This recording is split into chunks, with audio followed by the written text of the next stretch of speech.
Good morning, it's Wednesday the 10th of September and this is your news today. Thanks for joining us. Coming up, how the US is reacting to deadly strikes in Qatar on senior Hamas leaders. Plus, big news in the English Premier League. Ange Postecoglou returns as head coach of a brand new team, and from a new iPhone to EarPods, we have your first look at Apple's latest gadgets announced overnight.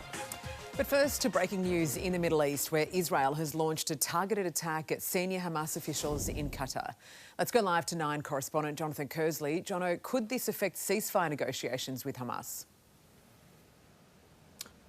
Absolutely, Sarah, and in a way it already has, because Qatar was an important mediator between Israel and Hamas, and now it says it is suspending operations after this attack on its sovereign soil by Israel, targeting Hamas leadership. Now, Hamas says 5 of its members were killed, but not members of the leadership, and there's been international condemnation of these strikes by Israel, including from Qatar, from Turkey, from other Arab Middle Eastern nations, but also too from France and the United Kingdom. The White House essentially says that Donald Trump has spoken with both Benjamin Netanyahu and with the Emir and Prime Minister of Qatar, stressing to them that this attack should not happen on Qatari soil again.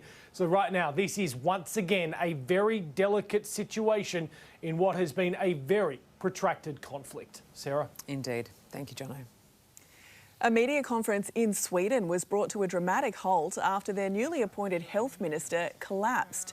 Elizabeth Lahn was standing next to the country's prime minister and other officials when she suddenly fell over and hit her head. Det tänker jag vi har i en särskild övning möjligen. Hälso- och sjukvården.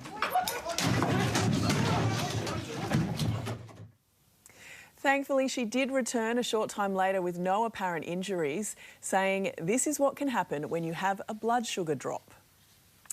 Dramatic scenes have unfolded on a California beach after 2 children became trapped in a sinking sand hole. Other beachgoers were filmed joining the frantic efforts to dig them out of the waist-deep wet sand as water started to pour in. Lifeguards quickly built a makeshift dam to buy time as the pair was slowly freed. And Good Samaritans have rushed to help a deputy sheriff in Texas after a crash left him dangling from a highway.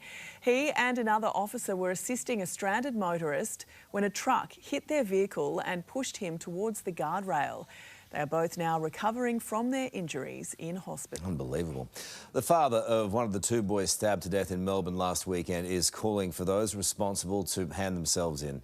Let's go live to Today Melbourne reporter Christina Ahern in Richmond. Chris, he said his son was killed like an animal. Yeah, that's right, Carl. There were family members, friends and just members of the community that came together for a candlelight vigil last night to remember 12-year-old Chol and 15-year-old Dow, who was stabbed to death when they were walking home from a basketball match on Saturday night, set upon by a gang of machete-wielding thugs. They are still on the run.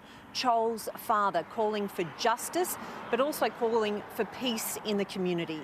There is a machete ban currently in place in Victoria since the start of the month. According to Nine News, 500 machetes have since been handed in these bins that you can see behind me that have been placed around the city. Chris, thank you. A new twist in the case of the deadly mushroom lunch. Simon Patterson, the estranged husband of killer cook Erin Patterson, is rumoured to be releasing a tell-all podcast.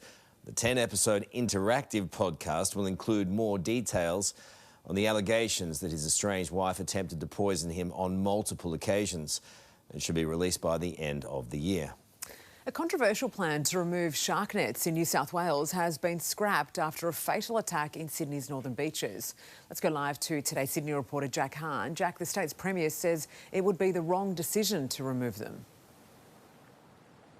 Yeah, so that is confirmation this morning that all 51 shark nets up and down the state's coastline will remain in place. There was a plan to remove at least 3, one on Sydney's eastern suburbs, another here on the northern beaches and another a bit further north up on the central coast. But that plan has been ruled out for at least the summer. This comes as we learn more about the shark attack on Saturday. We're hearing from the family of the victim, Mercury Salakis, summing him up, saying that Merc was impossible not to love. His energy was infectious, it was extraordinary, and that the attack was unfortunately unavoidable and very tragic. Certainly a tough time for the family, Sarah. Yeah, it sure is, Jack. Thank you. Well, unions have slammed ANZ's move to axe thousands of jobs, with many staff finding out by notifications on their phones. The bank's new boss, Nuno Matos, insists the decision to lay off 4,500 jobs was a last resort. Well, taxis could soon cruise the Brisbane River as Council floats a new plan which would let businesses use its 8 existing pontoons. The move, which will cost businesses, still needs the green light from the state government. Brisbane's Lord Mayor says increased transport will supercharge the brown snake ahead of the 2032 Olympic Games. Big news in the EPL this morning, with Ange Postecoglou's time away from the Premier League now over. Confirmation he's been appointed as the new head coach of Nottingham Forest. Live to 9 Europe correspondent Jessica Millward in Nottingham. Jess, how are supporters reacting? Well, very exciting news for Australians, but here on the streets of Nottingham, I have to say the reaction has been mixed. It was just 3 months ago that Ange Postecoglou was sacked as head coach of Tottenham Hotspurs. That's despite leading them to the Europa League champions. But now he has to take on the job of Nottingham Forest after their head coach was sacked overnight. Ange arrived there first thing this morning, and just a few hours later, the official confirmation came that he has signed on until 2027. His first test will come this weekend, Jane, against Arsenal. But hey, Big Ange back where he belongs in the Premier League. Good to see, Jess. Thank you.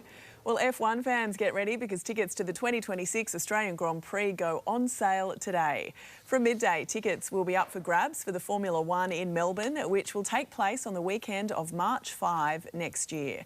But it will cost you, ticket prices seeing a 24% increase since last year. And a slam dunk for Josh Giddey this morning. The Australian basketball star has just secured a massive win, signing a 4-year deal worth $100 million with the Chicago Bulls.